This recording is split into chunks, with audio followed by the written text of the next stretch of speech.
ওরে ছোট তো বড় হ, বড় হলে বুঝবি বাবাদের কত জ্বালা, বড় হলে বুঝবি মায়েদের কত জ্বালা। এই পৃথিবীতে কোনো বাবা মা পারে না নিজের হাতে নিজের পুত্রকে বলি দিতে। কি মা পারে? কোনো মা পারবে? কোনো বাবা পারবে? পেরেছিল মহাভারতে দাতা কর্ণ, মা পদ্মাবতী। আমা এখানে কতজন ভক্ত একাদশী করে? একটু হাতটা তুলে দেখাবেন যে একাদশী কতজন করে? এই কজনের হাত উঠলো কেন গো? কৃষ্ণ ভজিবার তরে সংসারে আয়ন, মিছে মায়ায় বদ্ধ হই বৃক্ষ সম হইল। বলে এসেছিলে তো আমরা কৃষ্ণ দাস হব, কেন হয়ে গেলে মায়ার দাস?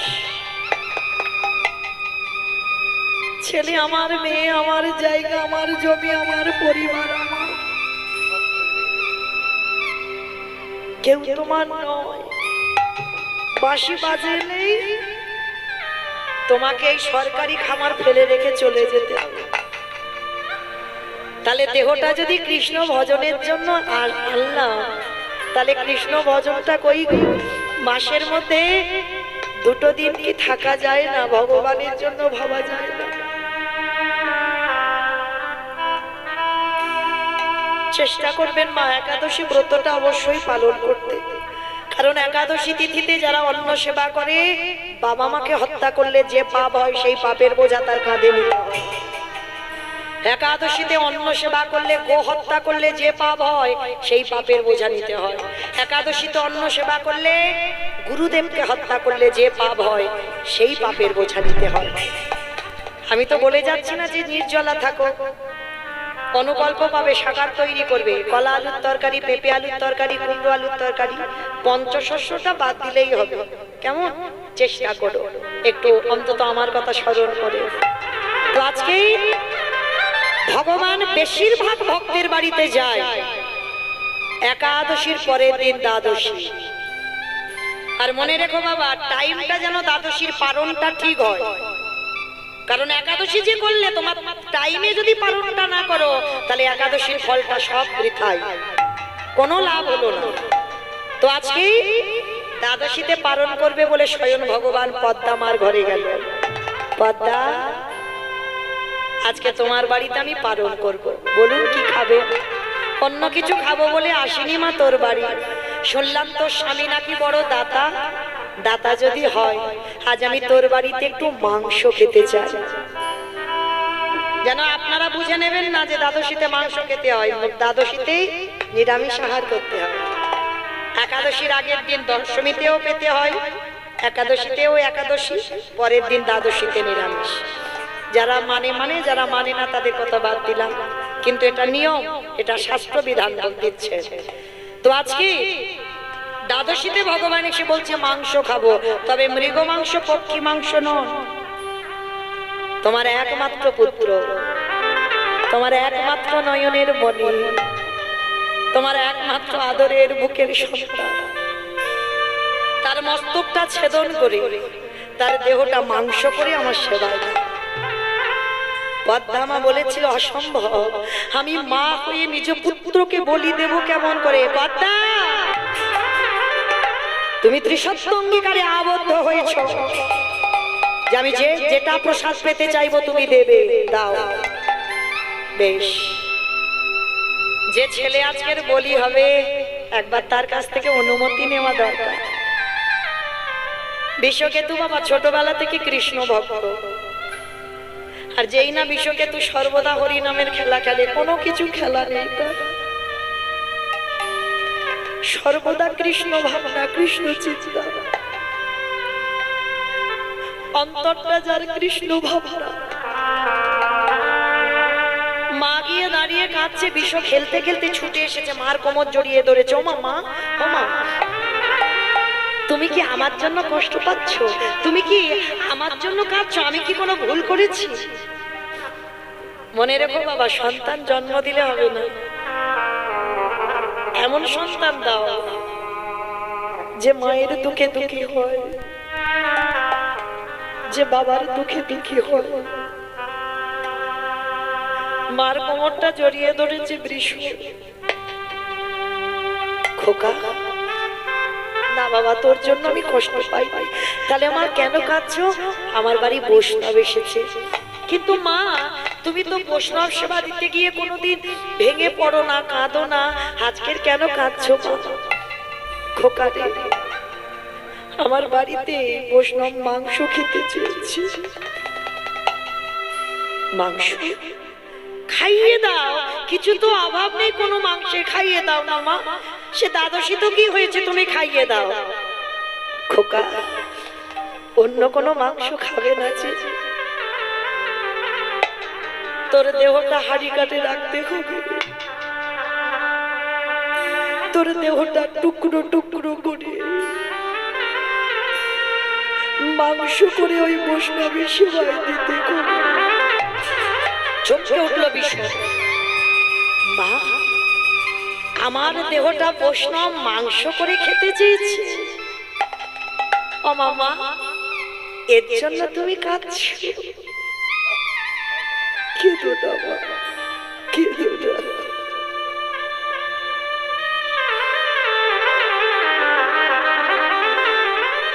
এর থেকে যে বড় বাবা আমার জীবনে আর কিছু নেই। আমার দেহটা বৈষ্ণব সেবাই যাবে। মাগো, তুমি তো বলেছিলে, আমি যখন গর্ভে ছিলাম নাকি তুমি ঠাকুরের কাছে কেঁদেছিলে আমার ছেলেটা যেন বৈষ্ণব সেবাই যায়। তাহলে আজকের কেন ভেঙে পড়ছো মা? আজকের কেন তুমি কাঁদছো মা?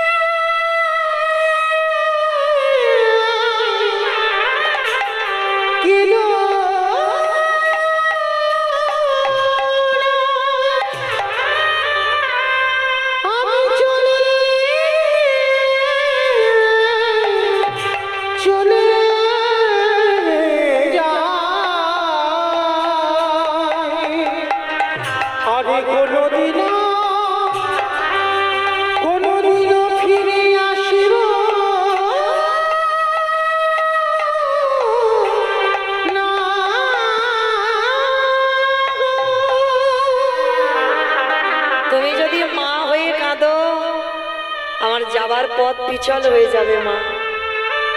তোমার একটা বিশ্ব চলে গেল আর সবাইকে তো রেখে গেলাম, এরাই তোমায় মা বলে ডাকবে। আমি আসি মা, হাসি মুখে বিদায় দাও, যেতে দাও আমায়।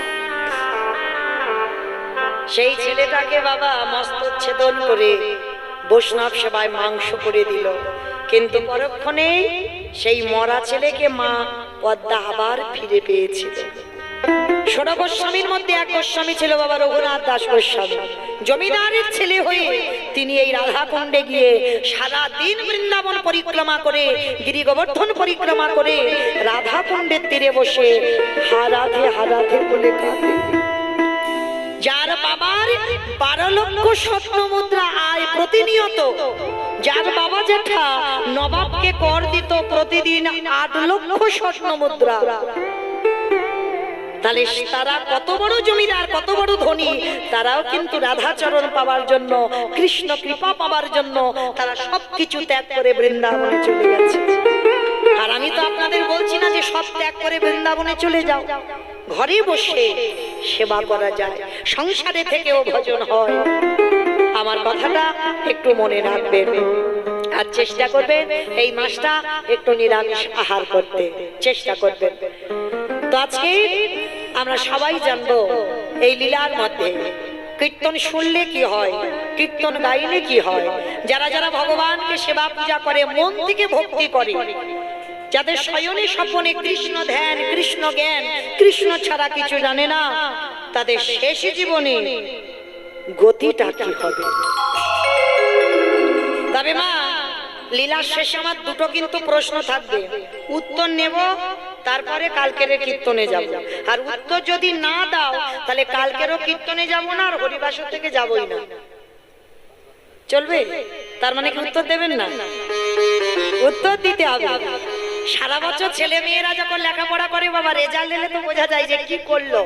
তাহলে এতক্ষণ কীর্তন গাইবো আমি কষ্ট করে, তাহলে আমাকে জানতে হবে না একটা ভক্ত তো অন্তত তৈরি করতে পেরেছে, তাই না? তাহলে আমি উত্তর নেব, তারপরে হরিবাসর থেকে যাব, সেইভাবে শুনবেন, কেমন? তো আজকের আমরা আস্বাদন করব বৃন্দাবনের মাটিতে ভগবান কৃষ্ণচন্দ্রের গুরুদেব, যে গুরুদেবের নাম ছিল সন্দীপনী মুনি। আজকের আমরা আস্বাদন করব সন্দীপনী মুনির অতিথি সেবা। ভগবান কৃষ্ণচন্দ্র, সুদামা, বলরাম এরা সবাই এই সন্দীপনী মুনির আশ্রমে পড়াশোনা করে বড় হয়েছে। চলো আজকে যাই আমরা লীলার মধ্যে। দেবর্ষি নারদ মনে মনে চিন্তা করলেন, বাবা অনেকদিন মর্তে যাই নাই, আজ আমি একটু মর্তে যাব। ও মা, মর্ত কোনটা? উপরেরটা, উপরে। ওটা তো স্বর্গ। হ্যাঁ এইটা, আবার নিচে বললে হবে না, ওটা তো পাতালে চলে যাচ্ছে।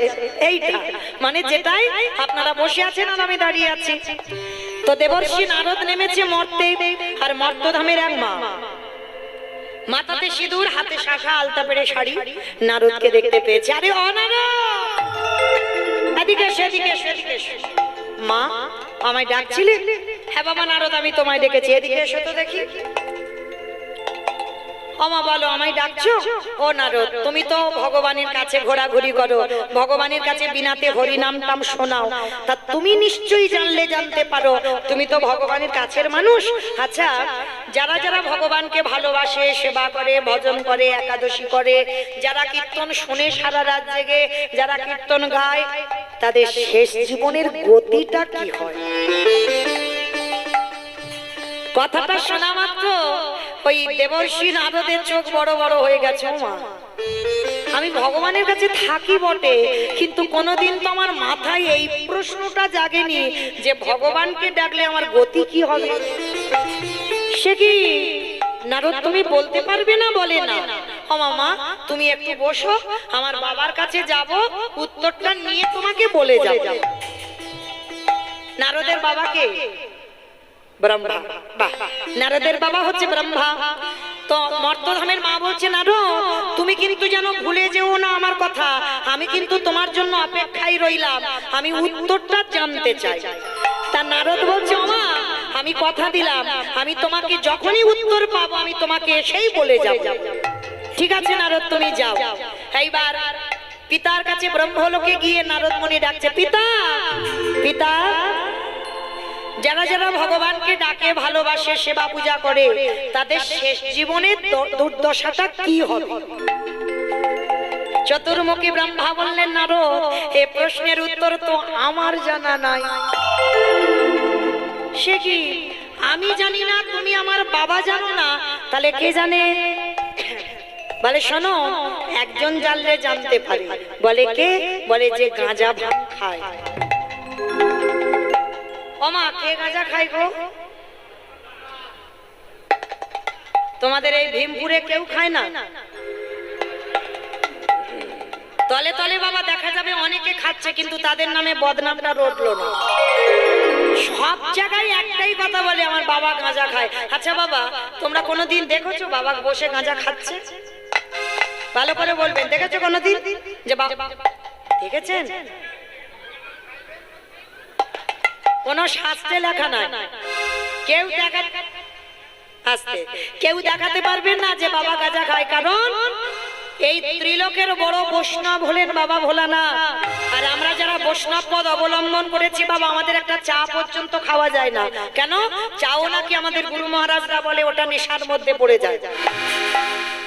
তাহলে একটা চা যদি আমাদের বর্জন করতে হয়, তাহলে বাবা পরম বৈষ্ণব, ত্রিলোকের বৈষ্ণব হয়ে তিনি গাঁজা খায় কি করে? বৈষ্ণব যারা হয় তারা নিজের জন্য ভাবে না, তারা পরের জন্য ভাবে। বাবাকে গাঁজাগুলো দাও, বাবার ন্যায় ঠিক কথা, বাবা নিজের জন্য নয়, ওই ভূত পেতনি নন্দী ভিঙ্গি খাবে বলে ওদের জন্য বাবা গাঁজা ওই কলকে গুলো নেয়, বাবার জন্য নয়। তো এইবার সেই ভোলানাথের গান। আচ্ছা আমার শিবের বাড়ি কোথায়? বাহ, দেখেছো বাবা আমি কি গান গাইবো, আমার থেকে তো বেশি সব জেনে বসে আছে। হরি বল। আমা একটা কথা বলি, এই মাঝে মাঝে একটু হু হা দিতে হয়। কেন জানো? আমি একটু কথা বলতে ভালোবাসি। তাছাড়া ছোটবেলায় খুব ছোট আমার মা কীর্তনে চলে যেত, ঠাকুমার কাছে থাকতাম না, তা ঠাকুমা সারা রাত ধরে গল্প করতো আর আর বলতো সন্ন্যাতনি গল্প বলবো কিন্তু মাঝে মাঝে হু হা দিস। এই হু না দিলে গল্প বলতে ভালো লাগবে না, শুনতেও ভালো লাগবে না। আর আমি সেই ডায়মন্ড হারবার থেকে এসেছি বাবা ভগবানের লীলা গাইবো, আর আমি যদি একা একা শুধু কীর্তনের মতো কীর্তন করে চলে যাই ভালো লাগবে? আর একটু পরে সব বসে বসে কারোর আর খুঁজে পাওয়া যাবে না, ওই জন্য মাঝে মাঝে একটু হু হা দেবে, কেমন? ভালো লাগলো। তো যাই হোক, খুব ভালো লাগলো আপনাদের চরণে এসে, খুব ভালো ভক্ত।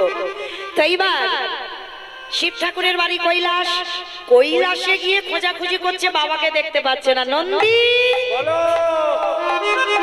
ভিঙ্গি,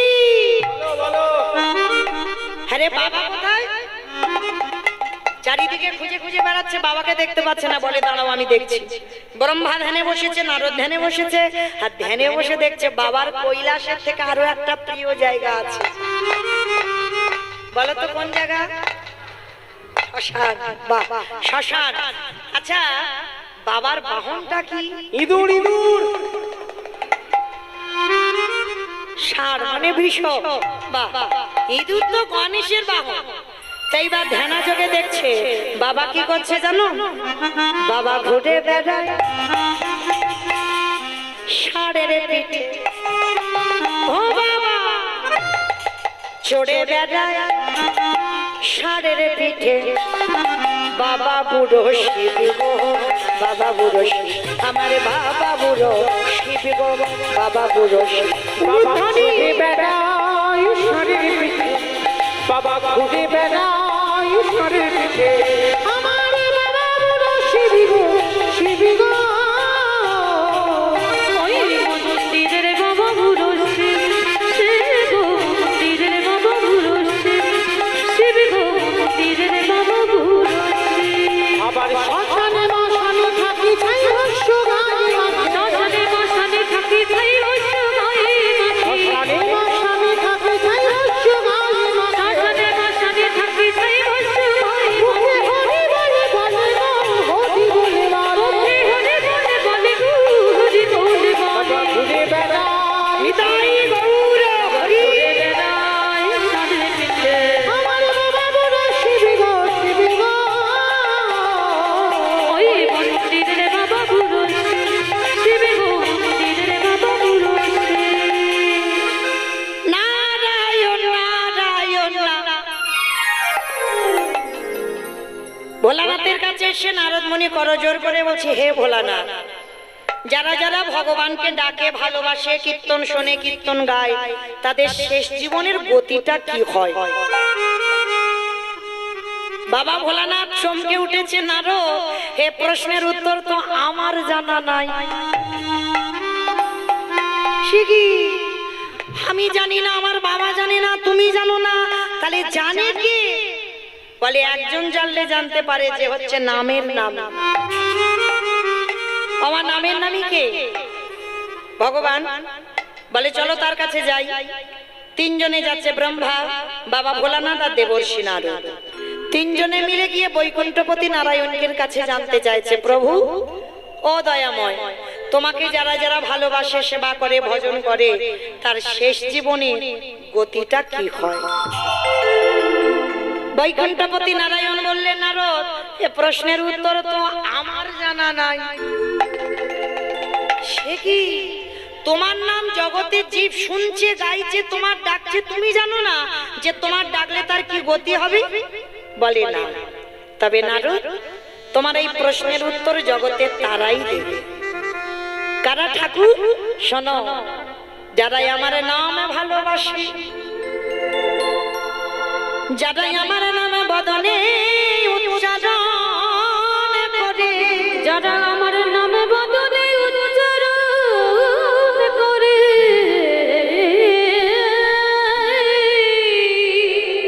ওই শয়নে স্বপনে নিদ্রায় জাগরণে, যাদের কৃষ্ণ ধ্যান কৃষ্ণ জ্ঞান কৃষ্ণ ছাড়া আনে জানে না, চলে যাও নারদ সেই ভক্তের কাছে।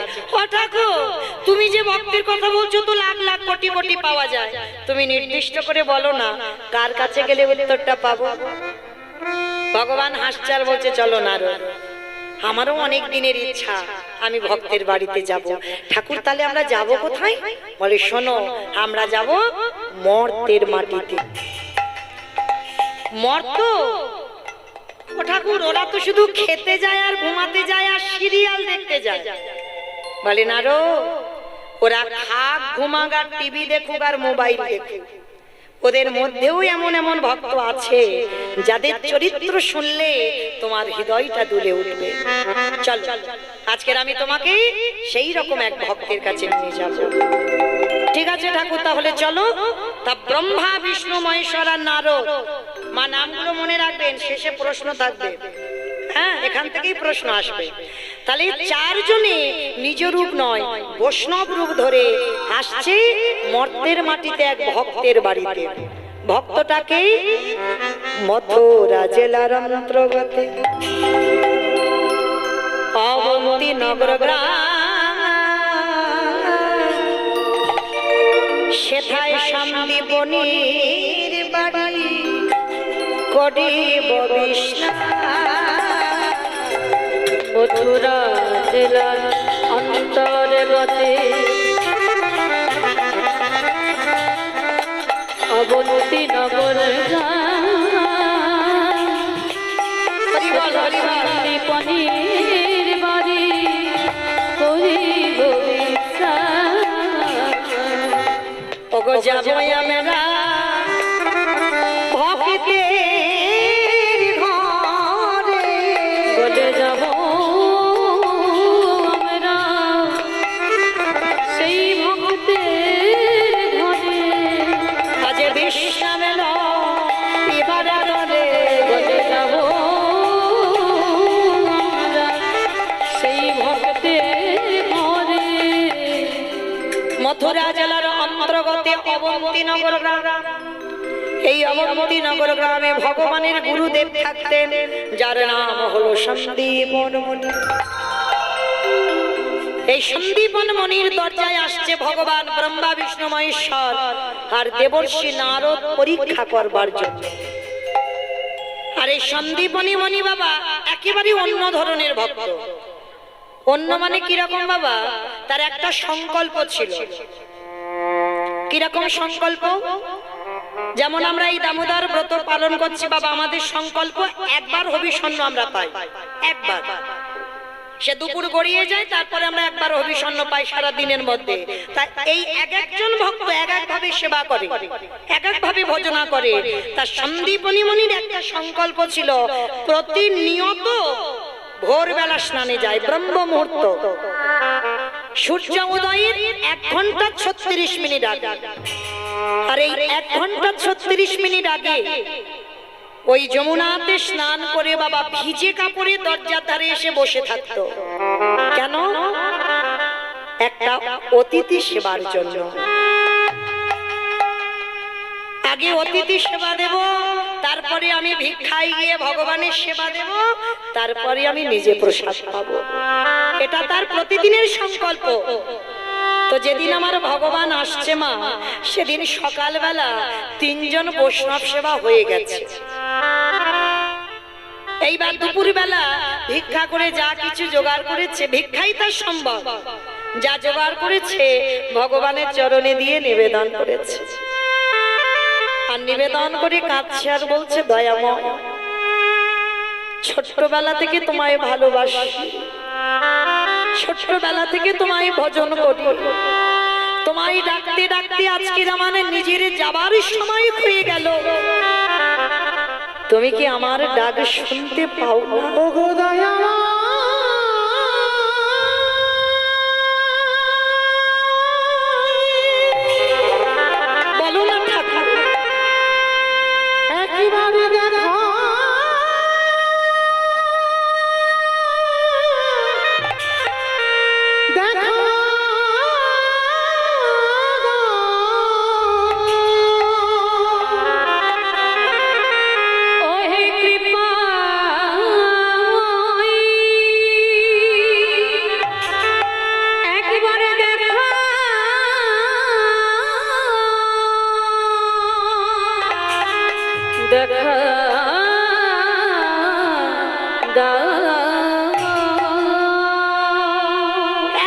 যদি এত ডাকি আমার চোখের জল কি তোমার চরণে পৌঁছায় না? আমি কোথাও বলো না। গেলে একবার তুমি দেখা দাও। পাওনি দেখা ওগো দয়া আমি কোথা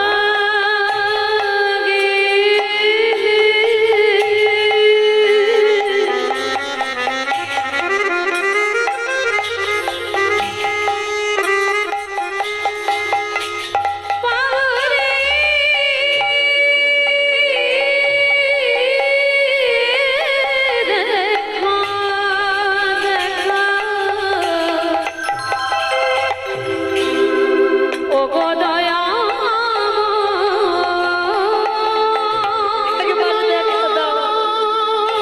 জানে যা কিলে নাকি প্রভু তোমার কৃপা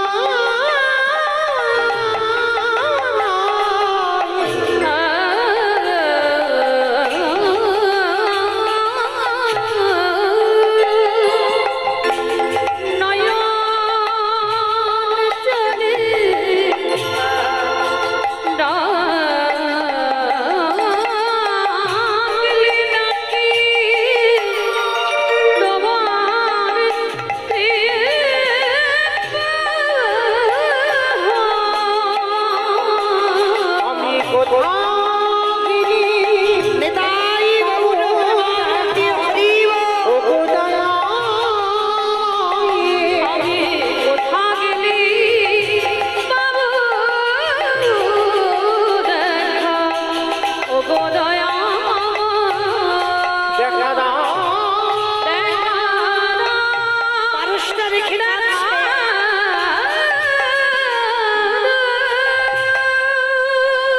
যেই না পারসটা রেখেছে ভগবানের চরণে, আর ওদিকে ভগবান দরজায় এসে ডাকছে, মুনিব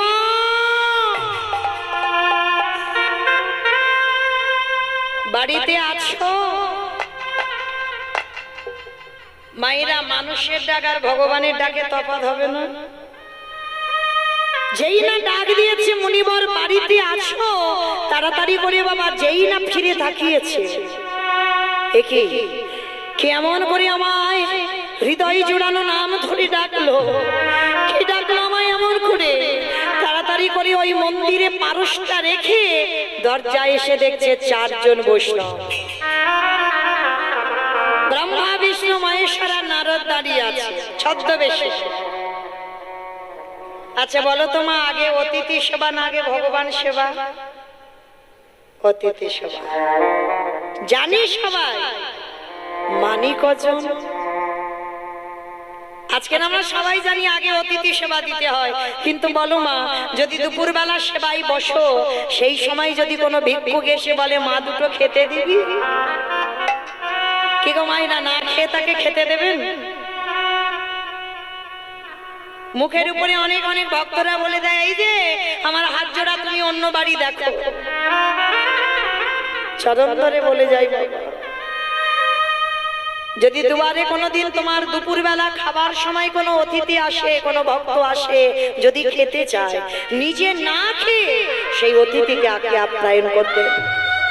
বলা তো যায় না কখন কার ঘরে কখন আমার ভগবান কোন বেশি আসে, তাই আগে অতিথি সেবা, তারপরে ভগবান সেবা। সন্দীপনী মণি যেই না দরজায় গিয়ে চারজনকে দেখেছে, চিনতে তো পারলো না, ধরতেও পারলো না যে কে এসেছে। আর যেই না সন্দীপন মণিকে দেখেছে, ভগবান ইচ্ছা করে কাঙালের মতো বলে উঠলো, মণিবর আমায় দুটি খেতে দিতে পারো? হায় রে, যে নিজের পেটের ভাত জোগাড় করতে পারে না, সে আজকে চাইছে ভগবান এসেছে তার ঘরে। একটা কথা মনে রেখো বাবা, ভগবান যার ঘরে যায় তার ঘর খালি করে দিয়ে তবে যায়। বলেছে না, যে করে আমার আশ তারে করি না। ভগবান এ জীবনে কোনোদিন বাবা ভক্তের সর্বনাশ করে না। ভক্ত তার প্রাণ, ভক্ত তার জীবন। ভক্ত যদি প্রাণ হয়, ভক্ত যদি জীবন হয়, কোনোদিন ভক্তের সর্বনাশ করতে পারি? কথা আমরা বলি ভুল আর আপনারা শোনেন ভুল। যে করে আমার আশ তারে করি সর্বনাশ। কৃষ্ণ ভক্ত যারা হবে বাবা তাদের ভগবান সব নাশ করে দেবে। সব নাশ মানে আত্মীয় পরিজন গুরুজন, তুমি যাকে বেশি ভালোবাসো ভগবান সবার প্রথমে তাকেই কেড়ে নেবে। নেবার পরেও যদি তুমি তার চরণ না ছাড়ো, তারপরেই ভগবান তোমাকে কৃপা করবে। সন্দীপনী মনির কাছে ভগবান আঁচল পেতেছে, আর যেই না আঁচল পেতেছে আমার ভগবান, সন্দীপন মনি জানে বাবা ঘরেতে চাল ডাল আছে, সেগুলো দিয়ে রান্না করে বৈষ্ণব সেবা হবে। অত সোজা নয়, ভগবান একটু ঘষে মেজে নেবে না বাবা। শাকরা যেমন সোনাকে কষ্টি পাথরে দেখে না এটা আসল সোনা না নকল সোনা, আমার ভগবানও ভক্তদের কষ্ট দেয়, জ্বালা দেয়, যন্ত্রণা দেয়, তারপরে দেখে নেয় যে ও আমার ভক্ত হবার যোগ্য হয়েছে কি হয়। তো আজকে সন্দীপনী মনে যেই না ঘরে গেছে বাবা, চালের হাঁড়িটা খুলে দেখছে একটাও চাল ডাল নেই। গেল কোথায়? ছিল তো, গেল কোথায়? ভগবান ঘরে ঢুকে ছদ্মবেশে সব খেয়ে ফেলেছে। আর ঘরে যখন কিছু পেল না, এই সন্দীপনী মনির একটা 5 বছরের ছেলে আছে যাকে বাবা বটু বলে ডাকত। এই ছোট বটুকে ডেকেছে, অবটু বটু বাবা আমায় ডাকছিলে? হ্যাঁ রে খোকা, আমি যে এই চাল ডাল রেখেছিলাম দেখেছিস? কই না তো বাবা, আমি জানবো কি করে, আমি তো দেখিনি চাল ডাল। বাবা তোমার চোখে জল, তুমি কাঁদছো? খোকা রে, আমার দুয়ারে 4 জন বৈষ্ণব বসে আছে, বলতে পারিস কি দিয়ে সেবা দেব? ও তুমি বৈষ্ণব সেবার জন্য কাঁদছো? দাও তোমার ঝোলাটা একটু দাও, আমি কাছাকাছি গ্রাম থেকে একটু ভিক্ষা করে এনে দিই। আরে বাবা তুই পারবি? কেন পারবো না? তুমি আমার বাবা, আর তুমি যদি ভিক্ষা করে বৈষ্ণব সেবা দাও, আমি তোমার ছেলে তো ভিক্ষা করেই পরবর্তীতে বৈষ্ণব সেবা দেব। এই জায়গাটা মা খুব ভালো করে শুনবে। সন্তান জন্ম দিলেই কিন্তু মা হয় না।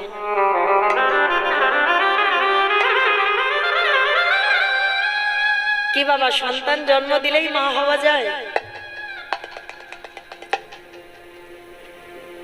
মাকে তৈরি করতে হয় সন্তান।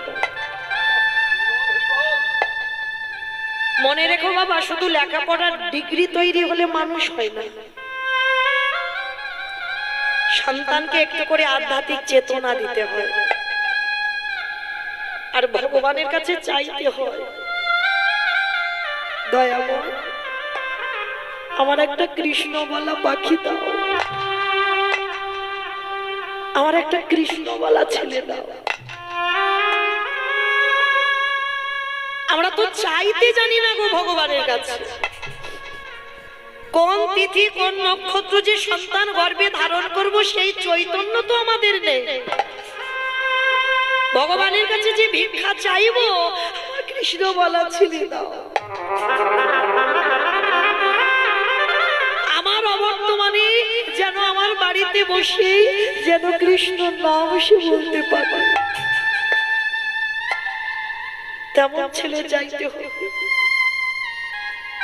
জানো, ভগবানকে পেতে গেলে, ভগবানের কাছে চাইতে গেলে সবার আগে বিশ্বাসটা লাগবে।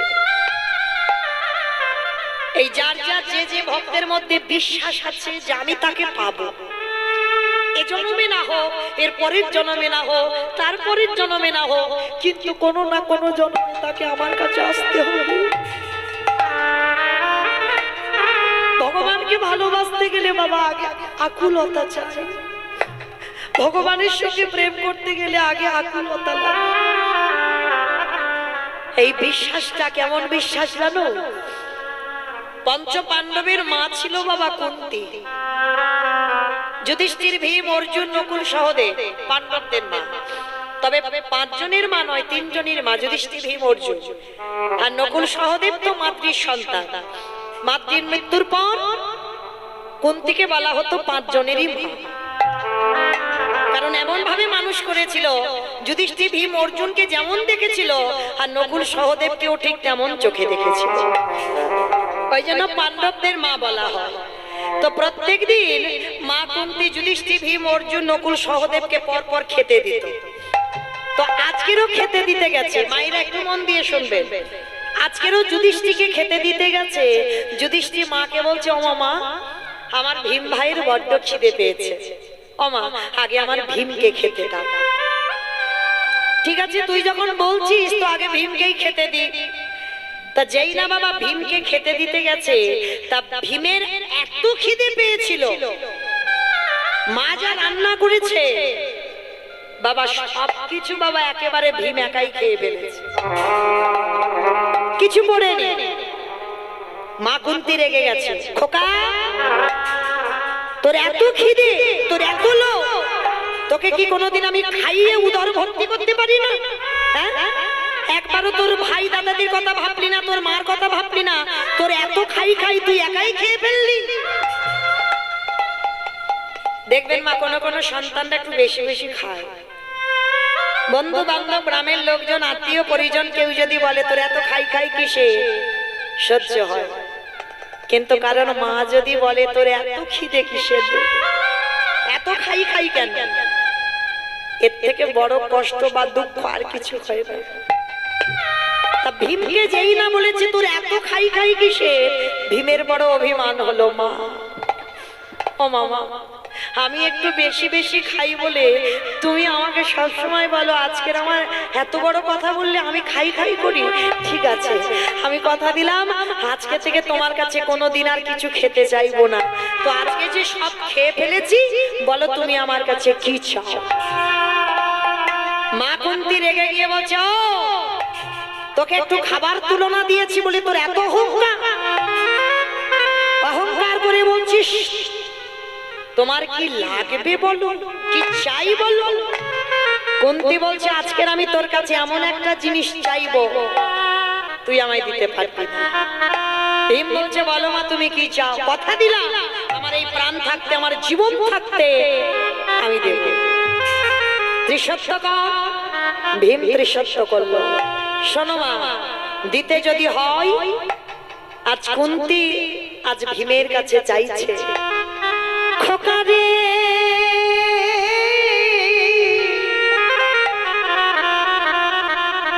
কৃষ্ণ হস্তিনাপুরে থেকে দ্বারকায় চলে গেছে। কয়েক মিনিটের মধ্যে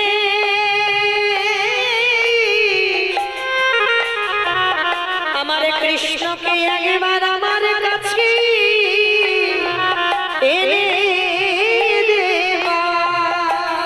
ওরে খোকা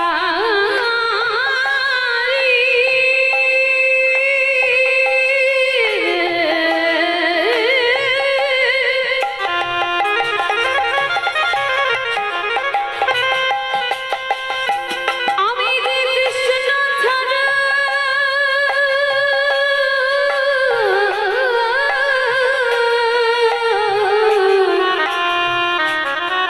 কিছু চাহি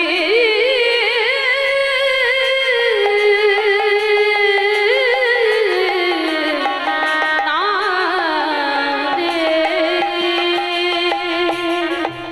যেই না বললো কয়েক মিনিটের মধ্যে আমার কৃষ্ণকে এনে দেখা। ভীম হেসে উঠেছে, মা এত কিছু চাইবার ছিল, তুমি কিছু চাইলে না, তুমি কৃষ্ণ চেয়ে বসলে। বেশ, কয়েক মিনিট কেন, কয়েক সেকেন্ডে আমি কৃষ্ণ আনবো। কি করে আনবি দেখো না। ভীমের হাতে ছিল 80 মণ ওজনের গদা। কি করে কৃষ্ণকে ডাকছে দেখো। হস্তিনাপুর থেকে দ্বারকা 3 দিনের পথ। ওই গদাটা নিয়ে বাবা মাথার উপরে 3 বার ঘুরিয়েছে, আর 3 বার ঘুরিয়ে ওই গদাটা নিয়ে শূন্যে ছুঁড়ে দিয়েছে। আর গদা যদি ছুঁড়ে দেওয়া যায়, গদা কি উপরে আটকে যাবে? ধীরে ধীরে নামবে না? আর যে সোজাসুজি গদা পড়বে, ভীম কৃষ্ণকে ডাকছে কি করে দেখো, সেই সোজাসুজি ভীমের মাথাটা পেতে দিয়েছে। মানে বললেই গদাটা একেবারে ভীমের মাথার উপরে পড়বে। আর মাথাটা পেতে দিয়ে শুধু একবার ডাক দাও, কৃষ্ণ কৃষ্ণ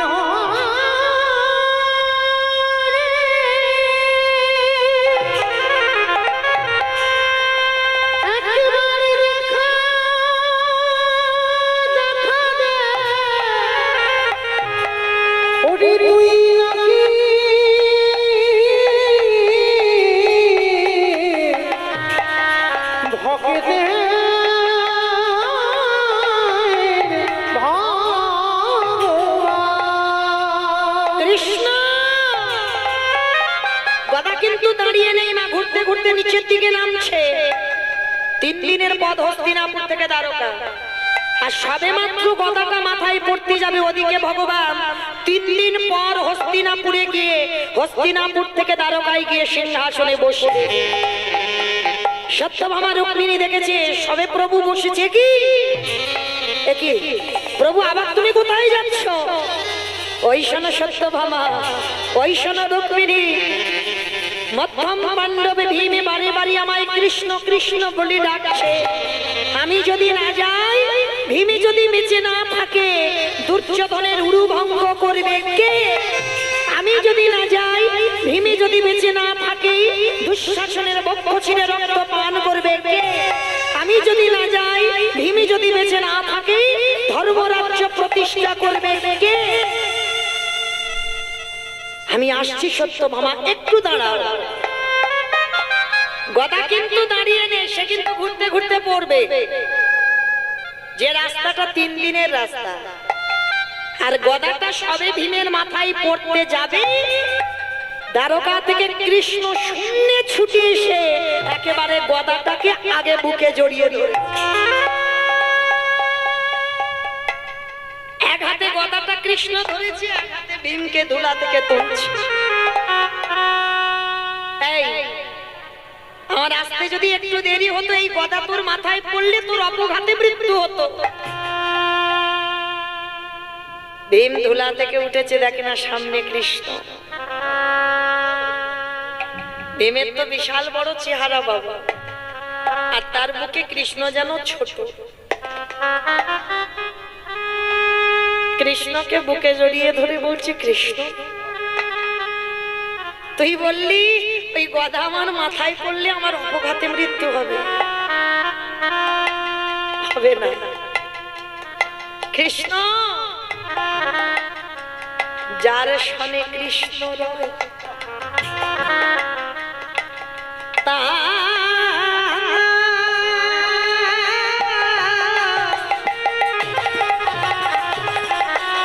তার কি অপমৃত্যু হয় গো? ওরে কৃষ্ণ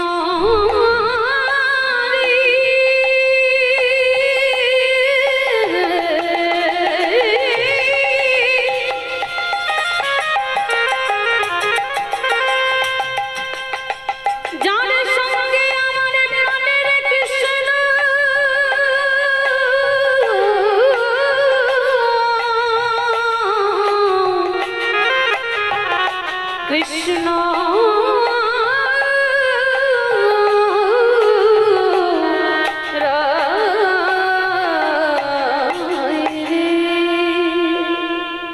যার সঙ্গে কৃষ্ণ থাকে তার অপঘাতে মরণ হয়। তাই তাই গদা মাথায় পড়লে তো তুই মরে যেতিস। মরবো না, মরবো না, আমি তো জানি তুই আমায় বাঁচাতে আসবি। হেই, আমার যদি আসতে একটু দেরি হতো তখন তোর কি হতো বল? এইভাবে কেউ কোনোদিন ডাকে আমার? আচ্ছা কৃষ্ণ, আমি যদি তোর ছবির সামনে দাঁড়িয়ে দাঁড়িয়ে বলতাম আমার মা তোকে একটু দেখতে চেয়েছে, তুই আসতিস? কত অজুহাত দিতিস, আমার এই কাজ, আমার সেই কাজ, আমার ওই ভক্তের বাড়ি যেতে হবে, কত অজুহাত দিতিস, কিন্তু দেখলি তো এমন কায়দা করে ডাকলাম, কয়েক মিনিটের মধ্যে তুই আমার কাছে চলে এলি। ভীমের বুকে কৃষ্ণ ধরা দিয়েছে, কুন্তি দাঁড়িয়ে দাঁড়িয়ে দেখছে আর খাচ্ছে। যে ছেলেকে বললাম কয়েক মিনিটের মধ্যে আনতে, সেই ছেলে কৃষ্ণকে কয়েক সেকেন্ডে এনে দেখাল। মা হয়ে ছেলের কাছে হাত জোড়ো করে মাটিতে বসেছে। খোকা, এতদিন জানতাম আমার অর্জুন কৃষ্ণকে বেশি ভালোবাসে, কিন্তু আজ আমি জেনে গেলাম বাবা, তুই শুধু খেতে জানিস না, তোর মতো করে আমার কৃষ্ণকে আর কেউ কোনোদিন ভালোবাসতে পারবে না। আয়, আমি তো মা, তোকে প্রণাম করতে পারি না, তুই আমার সন্তান। আর এই জগতে বাবা, কোনো মা ছেলে যত বড় হোক, যত বড় চাকরি করুক, মা হয়ে যদি ছেলের চরণে প্রণাম করে, ছেলেকে নরকগামী হতে হয়। আমি চাই না বাবা তুই আমার জন্য নরকে যা, আমি তোকে প্রণাম করব না, তবে তোর কাছে আমার চাওয়া, তোর মধ্যে যে ভক্তি আছে, তোর মধ্যে যে প্রেম আছে, ওই ভক্তি তুই আমায় একটু দিবি বাবা। ওরে খোকা, পিতাই গৌর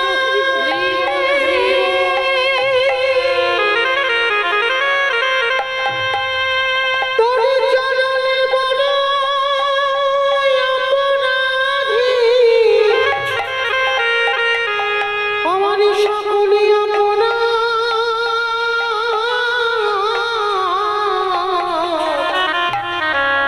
অপরাধে ক্ষমা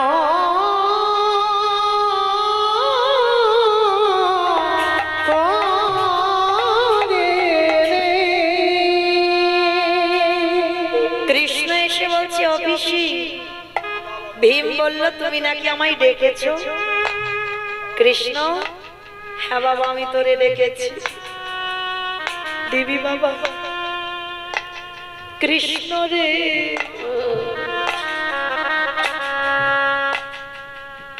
যখন দ্বারকায় চলে গেলি, যে যা চাইলো তাই দিলি, আজ আমি চাইবো তুই দিবি বাবা। বলো বলো পিসি, তুমি কি চাও? কৃষ্ণ রে,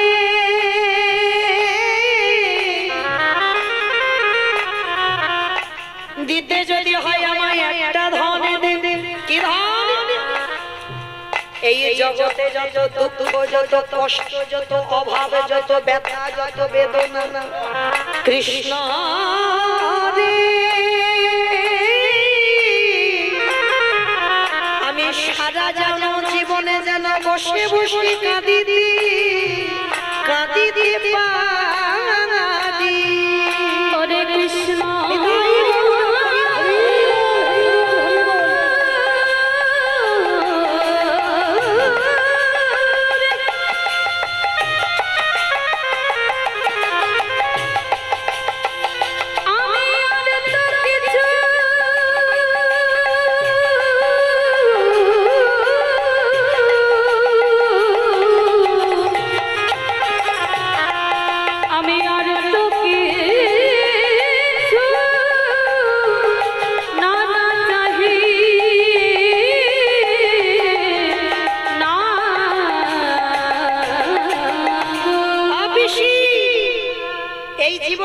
ভগবানের কাছে দুঃখ কষ্ট চাই, তুমি চাইছো কেন?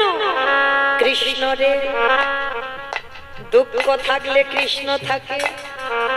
কি গো, তোমার সংসারে অভাব অনটন দেখা দিক, অসুখ বিসুখ লাগাতার লেগে থাকুক, তুমি কৃষ্ণ ছাড়া কিছু জানবে না। আর যখনই তোমায় ভগবান সুস্থ সবল করে শ্বেত পাথরের ঘর বানিয়ে দিচ্ছে, কোনো অভাব নাই, তুমি আর ভগবানের ধার ধারবে না।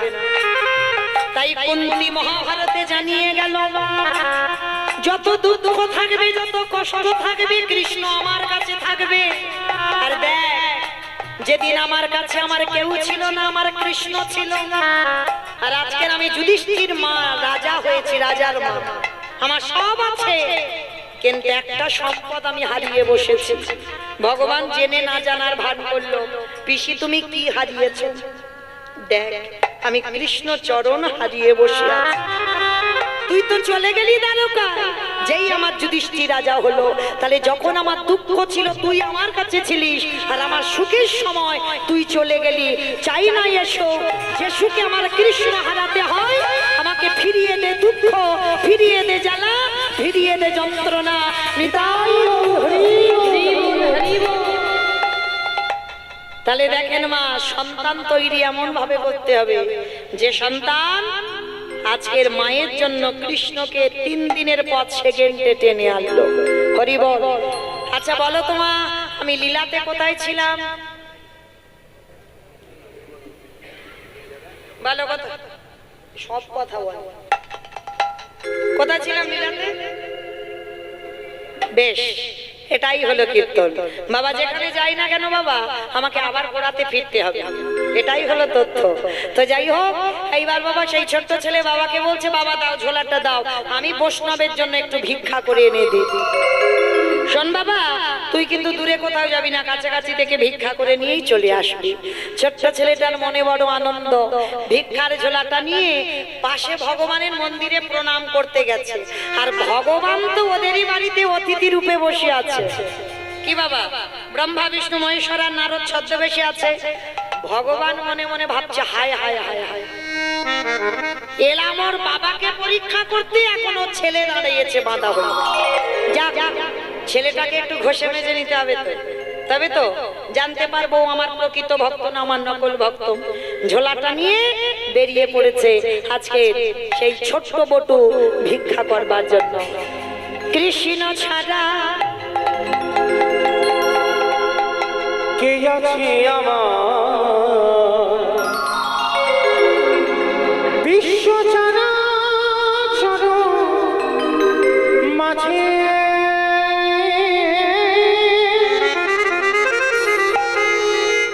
বিশ্ব চরাচর মাঝে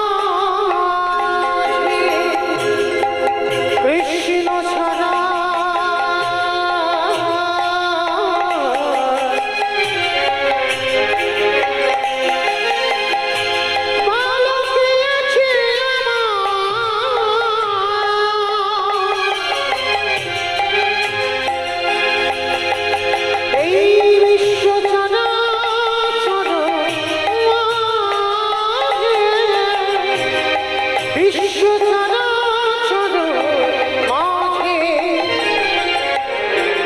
ছিল আমার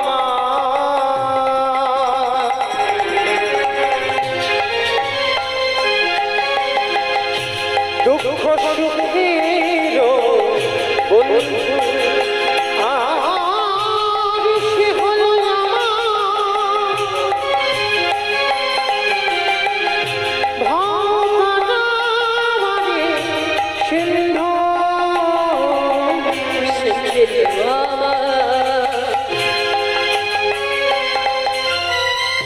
বিশ্ব চরাচর সিন্ধু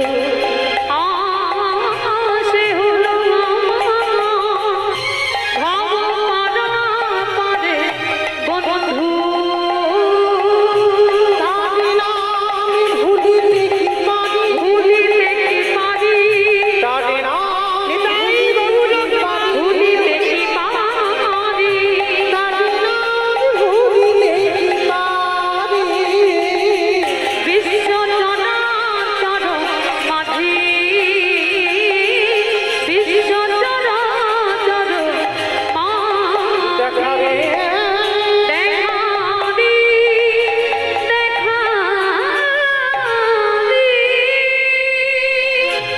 যেই না ব্রজমাদের দরজায় গিয়ে আঁচলটা পেতেছে, সমস্ত ব্রজমায়েরা বলে বললেন,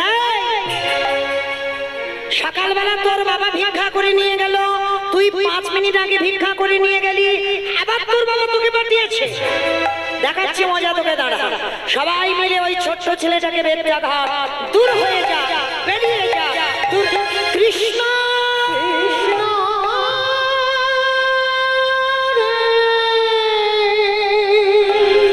এত মারা মেরেছে, ছেলেটার অঙ্গ দিয়ে রক্ত ঝরে ঝরে মাটিতে পড়ছে। কৃষ্ণ এ জীবনে যদি অতিথি সেবা দিতে না পেরেছি তো ওই যমুনার জলে প্রাণটা দিয়ে তবে যাব। ভগবান ওদেরই বাড়িতে ধ্যানা যোগে দেখতে পেয়েছে, এই রে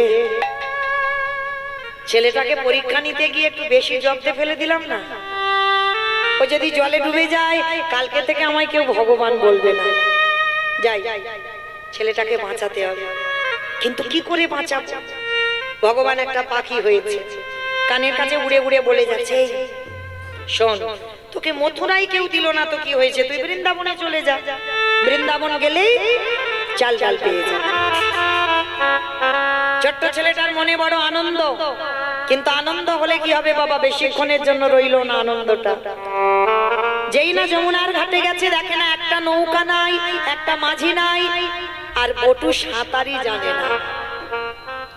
তাহলে যে সাঁতার জানে না, নৌকা নাই, মাঝি নাই বাবা, সে কি করে যাবে বৃন্দাবন? ওমা যেতে পারবে? নৌকা নেই তো, মাঝি নেই তো, সাঁতার জানে না তো, তাহলে কি করে যাবে? যেতে পারবে? পারবে না। আপনারা পারবেন না, আমি পারবো না, কিন্তু কৃষ্ণ ভক্ত প্রকৃত যদি হও সে পারবে। কেন? বিশ্বাস। ছোটবেলায় এই সন্দীপনমণি ছেলেকে শিখিয়ে রেখেছে, খোকা যখন ঘোর বিপদে পড়বে কৃষ্ণ চরণ আশ্রয় করবে। আজকে তো ছেলেটার জীবনে ঘোর বিপদ, সাঁতার জানে না, নৌকা মাঝি নাই, মানে জলে নামলেই ছেলেটা ডুবে যাবেই যাবে। কিন্তু বাবা এই বিশ্বাসটা আমাদের আছে কারো, যে ঠাকুর মারলে তুমি মারো আর রাখলে তুমি রাখো। কিমা এখানে এত ভক্ত বসে আছো, দাঁড়িয়ে আছো, আমি কীর্তনিয়া সম্প্রদায়, কেউ বলতে পারবে যে আমার বিশ্বাস আছে? প্রথমে একটু অসুখ বিসুখ হোক, ডাক্তার দেখাবে, প্রাথমিক ডাক্তার, সে যদি ভালো না করলো কলকাতা পিজি 6 মাস চিকিৎসা হচ্ছে, সে ভালো হচ্ছে না রোগ। এইবার ভেলোর চেন্নাই, সেখানেও ভালো হচ্ছে না রোগ। এবার রুগী ফিরে এলো, বাবা ওখানে শীতলামার ভর হয়, ওখানে পঞ্চানন্দের ভর হয়, ওখানে শিব ঠাকুরের ভর হয়, মানে যে যেটা বলবে সেটা করবো। ওই একজন ভক্ত তার চরণে ফেলে দিয়ে রেখেছো, রাখলে তুই রাখবি, মারলে তুই মারবি, এতে আমার হাত নেই, যেতে যখন হবে তুই যখন খুশি নিবি নিবি। কেউ আছে? হাল কেউ ছাড়বে না। হ্যাঁ, কিন্তু মনে রেখো, রোগী তো বাঁচাবে ডাক্তার। এটা উপলক্ষ, বাহ্যিক জগৎ এটা উপলক্ষ। কেমন? তো আজকে ছোট্ট ছেলেটা মনে মনে ভাবলো, বাবা তুমি তো আমার শিখিয়েছো, আজ আমার ঘোর বিপদ, দেখি কি হয়।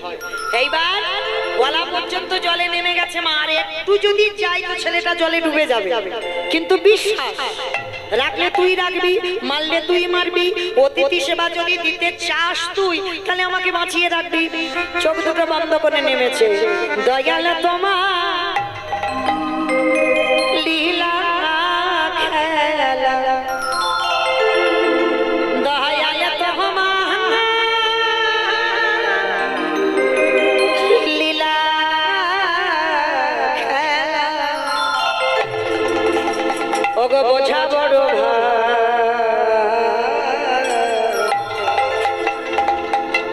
দিনের বন্ধু করুণা সিন্ধু,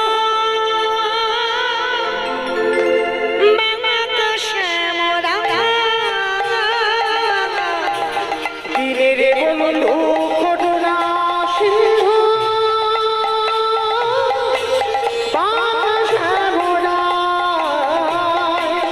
দয়ালের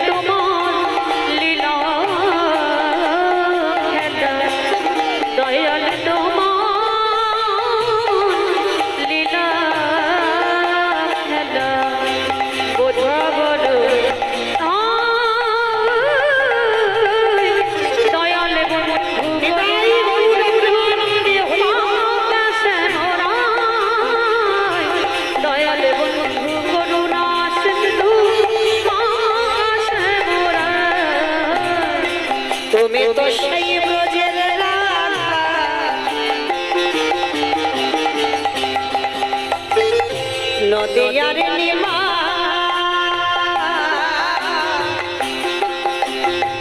কৃষ্ণ প্রিয়ার বুকে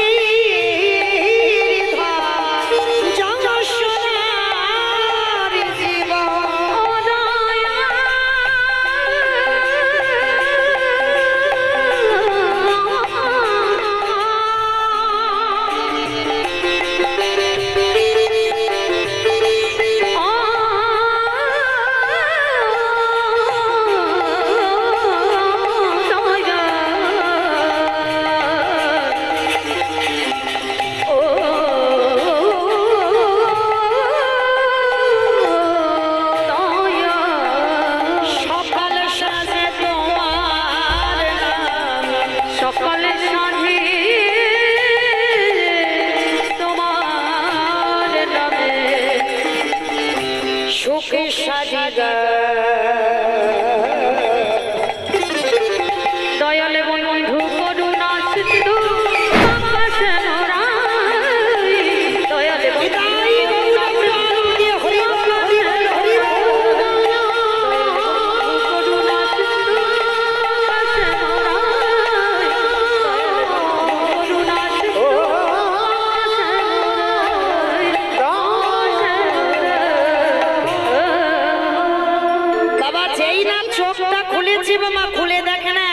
ও ঘাট থেকে এ ঘাটে চলে এসেছে বিশ্বাস বাবা কৃষ্ণ তোর এত অহেতুকি কৃপা তুই আমায় একেবারে মথুরা থেকে বৃন্দাবনে পাঠিয়ে দিলি মা পূর্ণমাসীর ঘরে বাবা চাল ডাল সবজি পুটলিতে বেঁধে নিয়েছে আবার যমুনা পার হলেই বাড়িতে বৈষ্ণব সেবা ভগবান ওদের বাড়িতে বসে বসে ভাবছে এই রে এ বেটা তো ঠিক জোগাড় করে নিল কিন্তু এত তাড়াতাড়ি আমি খাবো না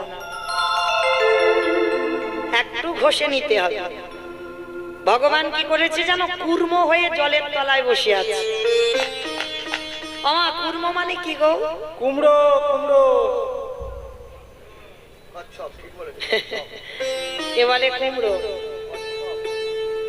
আপনারা কচ্ছপই বলেন বাহ অনেকে কাছিম বলে আমরা কচ্ছপ বলি তো যাই হোক যখন ওই বিহারের ঝাড়খণ্ডের দিকে যাই ওইদিকে বাবা বলে কাছিম বলে তো যেই কাছিম আর সেই কচ্ছপ তো আমরা কচ্ছপ বলি তো ভগবান একবার কচ্ছপ হয়েছিল আপনারা জানেন তো 10 অবতারের মধ্যে সত্য যুগে 5টা মৎস্য কুর্ম বারাহ নৃসিংহ বামন 5টা অবতার সত্য যুগে ত্রেতা যুগে 2টো অবতার একটা ভৃগু বংশী যমদগ্নির ঔরসে মা রেণুকার গর্ভে জন্ম নিল ভৃগুরাম বা পরশুরাম আর একটা ক্ষত্রিয় কুলের রাজা দশরথের ঔরসে মা কৌশল্যার ঘরে জন্ম নিল দাশরথী রাম বা সীতাপতি রাম আর একটা দাপর যুগে একটা জানেন আপনারা বলদেব বলরাম অবতার আর কলিতে একটা হয়ে গেছে বাবা 9টা পর্যন্ত তো হয়েছে বুদ্ধ অবতার আর একটা বাকি আছে কলকি অবতার এই যে মোট 10টা অবতার আর ভগবান সত্য যুগে কচ্ছপ হয়েছিল কবে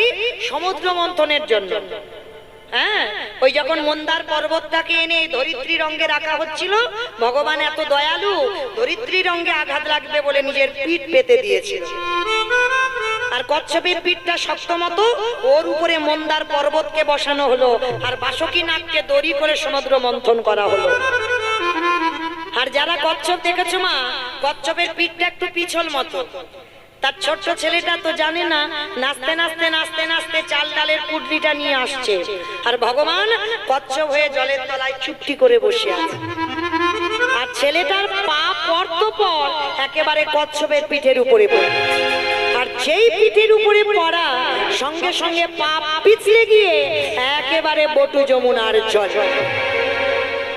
আর যেই জলে পড়েছে বাবা আর পাবে বলে মনে হয় যেই পড়া সেই বাবা ওদেরই বাড়িতে ভগবান ছদ্মবেশে বসে আছে সঙ্গে সঙ্গে চাল ডালগুলোকে হরণ করে ছোট্ট ছেলে তো জানে না চিৎকার করে বলে উঠলেন মা তোর এত লোভ তোর এত লালসা আমার বৈষ্ণব সেবার জন্য চাল ডাল তুই খেয়ে নিলি তবে বেশ আমার চাল ডাল যেমন খেয়েছিস এবার আমার জীবনটাকে তোর খেতে হবে তৈরি হ যেই না বলেছে আমার জীবনটা খেতে হবে সঙ্গে সঙ্গে ভগবান বলে উঠলেন এই রে বেটা যদি আবার মরে যায় আমার ভগবান বলবে না কেউ, তাহলে ছেলেটাকে বাঁচাতে হবে। কিন্তু কি করে বাঁচাই, কি করে বাঁচাই, কি করে হয়েছে? ওরই বাবাকে ডেকেছে, মুনিবা তুমি কেমন বাবা? ছেলেটা সকালবেলা ভিক্ষায় বার হলো, বিকাল গড়িয়ে গেল, ফিরছে না, তুমি বাবা হয়ে খুঁজবে না? যেই বলা সন্দীপন মনি ভাবছে তাই তো, এত তো দেরি হবার কথা নয়, ছেলেটা গেল কোথায়? দাঁড়াও, ঠিক আছে বাবা আপনারা বসেন, আমি দেখি ছেলেটাকে একটু খুঁজে আসি। যাও যাও যাও, মনে হচ্ছে যমুনার ঘাটে সে খেলছে। সত্যিটা বলে দিল, আর বাবা ছুটতে ছুটতে যমুনার ঘাটে গিয়ে দেখে না ছেলে গলা পর্যন্ত নেমে বসে আছে। মানে আর একটু দেরি করে গেলে ছেলে জলে আত্মহত্যা করত। বাবা যেই না দেখেছে ছেলে জলে নেমে গেছে, বাবা পিছনে তীর থেকে ডাকছে, এই খোকা আগে শিগগিরই ওঠ। কিরকম বদমাস ছেলে দেখেছো? সাঁতার জানিস না তুই, জলে নেমে আগে ওঠ ওঠ বলছি। তুই জলে নামলি কেন? তুই তো সাঁতার জানিস না বাবা, আগে ওঠ। যদি আমার আসতে দেরি হতো তুই তো জলে ডুবে যেতি, আগে ওঠ বলছি। বাবা গেল, ছেলেটার আর মরা হলো না। কারণ বাবা মরাটা তো সোজা নয়। কি গো মা, মরাটা সোজা? আমি মরবো বললে কি মরতে পারবো? এই যদি আমি এখন বলি আমার খুব কষ্ট হচ্ছে, এবার আমি বাবা আমি মরে যাই, আমি মরতে পারবো? বিষ খেলে হয়ে যাবে। ওরে বাবা, আবার বলে ঘাস মারা বিষ খেতে হবে। কি বাবা বিষ খেলেও কি মরবো বলে মনে হয় আপনাদের? এই এত ভক্ত আছে, সঙ্গে সঙ্গে নিয়ে যাবে না হাসপাতালে? আর একবার যদি হাসপাতাল থেকে কেউ ফিরে আসে বিষ খেয়ে, দ্বিতীয়বার আর খাবে না। কি গো, তাহলে বাবা মরি বললে মরা হবে না। যার যতদিন থাকবো বলে আশা, যাকে কর্ম ভোগ করবো বলে থাকতে হবেই হবে। কর্মটাকে ভোগ করবে। চলে যাব বললে হয় কোনোদিন? তাহলে চলে যাব বললে চলে যাওয়া হবে না। ওই জন্য শাস্ত্র বিধান দিয়েছে বাবা, কেউ খেয়ে মরে, কেউ খাইয়ে মরে, কেউ নিয়ে মরে, কেউ দিয়ে মরে, কেউ শুনে মরে, কেউ দেখে মরে, কেউ বলে মরে, কেউ ভালোবেসে মরে। এই যা যা কথাগুলো বলছি বাবা, একটা কথা গ্রন্থের বাইরে যাবে না, সব গ্রন্থে আছে। কারোর জানা থাকলে আপনারা উত্তর দিতে পারবেন। কেমন বলেন তো, খেয়ে মরেছিল কে? বকাসুর। বাহ, খেয়ে মরেছিল। কৃষ্ণকে এমন করে গিলে খেতে গেল, বকাসুর বধ হলো। পরেরটা আমার মায়েরা বলতে পারবে, তোমরা বলবে এদিকটা উত্তর দিয়েছে, এবার এদিকটা উত্তর দেবে। বলো খাইয়ে মরেছিল কে? ভাবতে হবে। পুতনা। বাহ, তাহলে এদিকে উত্তর দিল পুতনা খাইয়ে মরেছিল। স্তনে বিষ মাখালো, 6 দিনের ছেলে কৃষ্ণ এমন করে টান দিল, পুতনা বধ হলো। তাহলে খেয়ে মরলো, খাইয়ে মরলো। এবার আমার বাবারা দাদা ভাইরা বলবেন নিয়ে মরেছিল কে? অপশন রামায়ণ। রাবণ নীল বলে সীতামাকে 1 লক্ষ ছেলে আর 1.25 লক্ষ নাতি, বংশে বাতি দেবার মতো কেউ ছিল না। তাহলে নিয়ে মরলো, তাহলে খেয়ে মরলো, খাইয়ে মরলো, নিয়ে মরলো। মায়েরা বলবেন দিয়ে মরেছিল কে? মহাভারত। কর্ণ দিয়ে মরেছিল কর্ণ। কবচ কুণ্ডল দিল বলেই কর্ণ বধ হলো, না হলে বধ হতো না। তাহলে খেয়ে মরলো, খাইয়ে মরলো, নিয়ে মরলো, দিয়ে মরলো। শুনে মরেছিল কে? মহাভারত। অশ্বত্থামা হতমানি, ইহা আমি সত্য জানি, ইতি গজ পড়ে গেল রানে, ইতি গজ পড়ে গেল রানে। তাহলে অষ্টগুরু দ্রোণাচার্য পুত্রের মৃত্যু সংবাদ শুনে প্রাণ চলে গেল। তাহলে খেয়ে মরলো, খাইয়ে মরলো, নিয়ে মরলো, দিয়ে মরলো, শুনে মরলো। বলে মরেছিল কে? শিশুপাল। অনেক অভিজ্ঞতা আছে শাস্ত্র সম্পর্কে, ওটাও হয় বাবা। আবার মরেছিল বলে সতী। দক্ষ যজ্ঞ হয়েছিল, এই দক্ষ যজ্ঞে বাবা দক্ষ রাজা যজ্ঞ করেছিল, সব জামাইকে বলেছিল, কিন্তু আমার বাবা শিবকে বলে। এমনকি সতীকে নিমন্ত্রণও করেনি। সব মেয়েকে যদি বাবা 7টা মেয়ের মধ্যে যদি 59টা মেয়েকে বলা যায়, আর একটা মেয়েকে যদি বাদ যায়, সে মেয়ে রেগে যাবে না? বারবার ভোলানাথ বলেছিল দেখো সতী তুমি যেও না, তোমার বাবা তো তোমাকে নিমন্ত্রণ করেনি। বলে না, আমার বাবাকে জিজ্ঞাসা করতে হবে। বিনা নিমন্ত্রণে সতী গেল, গিয়ে প্রশ্ন করেছিল বাবা তুমি আমার স্বামীকে কেন বলনি? বলে বলা যাবে না। কেন যাবে না?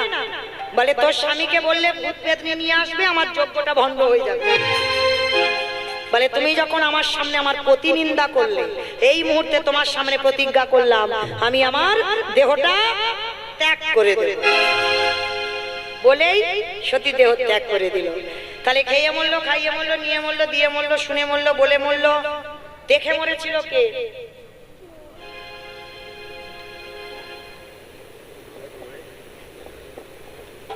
হিরণ্যকশিপু। হরি বল। হিরণ্যকশিপুরকে একটু ভেবে দেখেন, একেবারে সাক্ষাতে দেখে মরল। ফটিক স্তম্ভে প্রহ্লাদকে বলেছিল, প্রহ্লাদ হরি বল।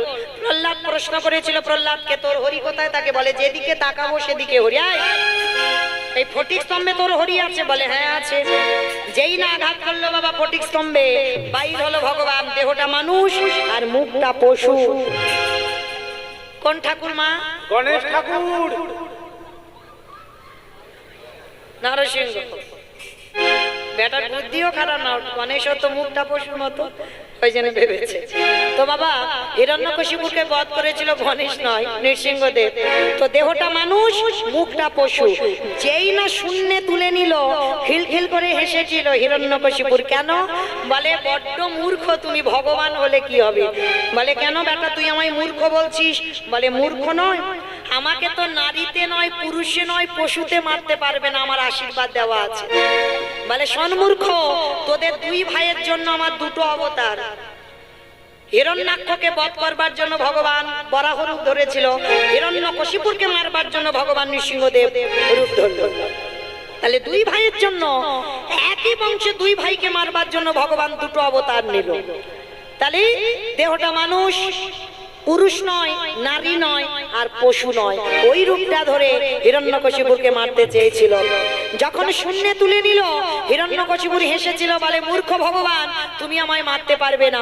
বলে কেন? বলে আমি জলে মরবো না, স্থলে মরবো না, অন্তরিক্ষে মরবো না। বলে মূর্খ, তোর থেকে আমি অনেকটাই চালাক, কারণ তোর বর দিয়েছি কিন্তু একটা একটা জায়গায় ফাঁকা দিয়ে দিয়েছি। আমি তোকে জলে মারবো না, স্থলে মারবো না, অন্তরিক্ষে মারবো না, মারবো কোথায়? আমার জানু দেশে।